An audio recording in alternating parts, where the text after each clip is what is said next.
We see our industry as writing a song. We're looking to elicit an emotional response from the end user.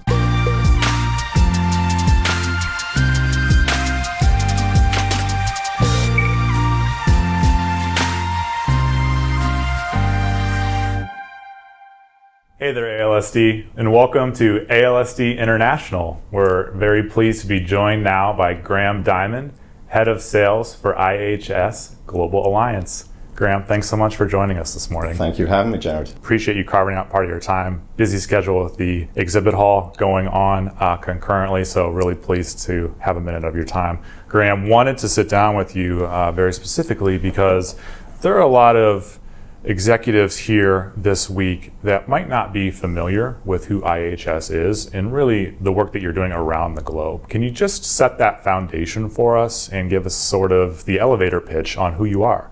For sure.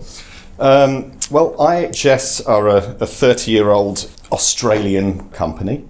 We conceptualize, design and manufacture groundbreaking equipment for event spaces, predominantly hotels, but we've worked on a lot of great venues across the globe, including ICC, the Mercedes-Benz, Atlanta. We're currently working with the O2, consulting with them. We sort of came about really looking at what was available in the operating furniture space and just believing that we could do it better. We saw a traditional mediocre product line that wasn't really aligned with the industry. And we really wanted to shake things up, and I believe over the last 30 years we've achieved some great things. And we really love your approach because it's not just you selling product. It's you selling ideas. There's more of a design consultancy component. Can you expand upon that and really give the viewer a sense for what the holistic offering is? And as you said, we work on a very consultative approach.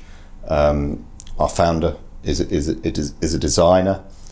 He was a professional musician, as was I, so we share a lot of musical anecdotes that a lot of other people in the office don't understand. But we see it, we see our industry as writing a song. We're looking to elicit an emotional response from the end user. We create ideas and we consult and we discuss, we throw ideas around, we draw things on napkins, and ultimately we come up with a product that I think not only gives the operator a different experience, but an improved experience for the end user. And your firm isn't just solving problems for today, you really have an eye to the future, specifically around sustainability and technology as governing principles.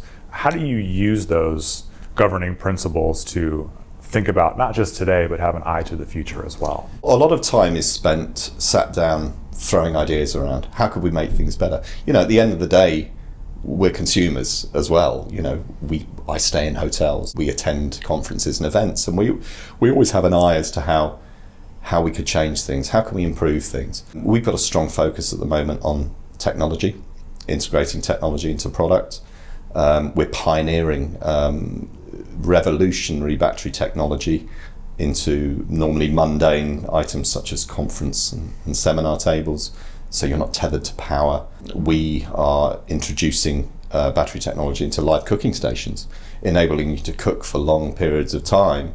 These induction cooking units drain a lot of power, but we have a battery that's capable of certainly running through 1 or 2 full services. So we're trying to get away from products being tethered to power points, mobility solutions for venues, so somebody isn't pushing heavy table carts from one side of the venue to the other. We have battery powered motorized solutions, much as you'd see in an airport, and that's really where the inspiration for that product came. When you see them pulling along all of the luggage carts through an airport. So yeah, we like to think that we're pioneering. We don't stop. We're constantly talking about how we can evolve. We're looking at RFID tracking technology now, so owners or properties can tell where any of their product is at any one time. For example, your room service tray. How many times we walked out in the morning and you see 15 or 20 trays with half-eaten food. It's not great for the guest experience. So we're looking at integrating technology that the operators can tell when a tray is put outside of the hotel room and then collect it. Do you have any recent case studies with sports teams or entertainment venues that illustrate some of the points that we've made today? Absolutely. We work extensively with understanding what the needs are, understanding the chef's vision. Most recently, I suppose, we did the Atlanta Mercedes-Benz, which I believe is where the last ALSD show was held. We've done most of the big venues in Melbourne. As I said earlier, I think we're consulting with O2 and Levy at the moment, looking at changing their premium food and beverage mobile stations. We're working hard to improve our industry. Absolutely, you certainly are.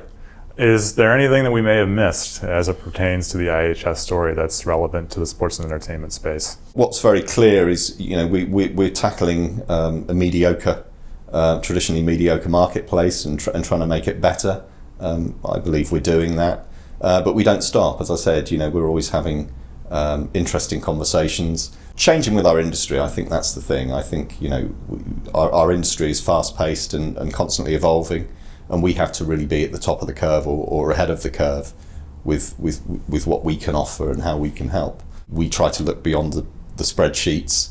We always get given a spreadsheet and we say, well, what does that tell us? Where's the chef's vision? Where's the guest experience in that spreadsheet? You talked about ROI.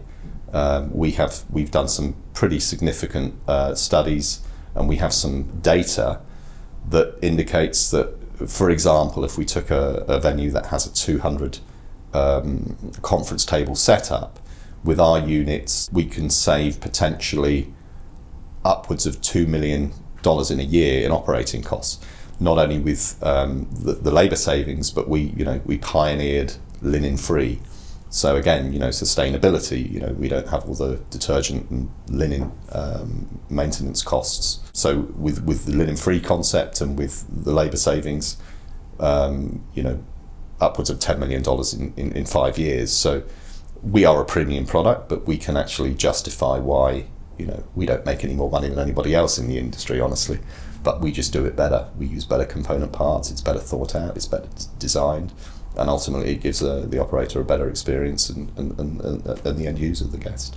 Absolutely. Well, Graham, I think we need to leave it there for today. We got to get you back in the exhibit hall to talk to some future clients of yours. So thank you so much for your time. Fantastic. Thanks for your time, Jared. Great.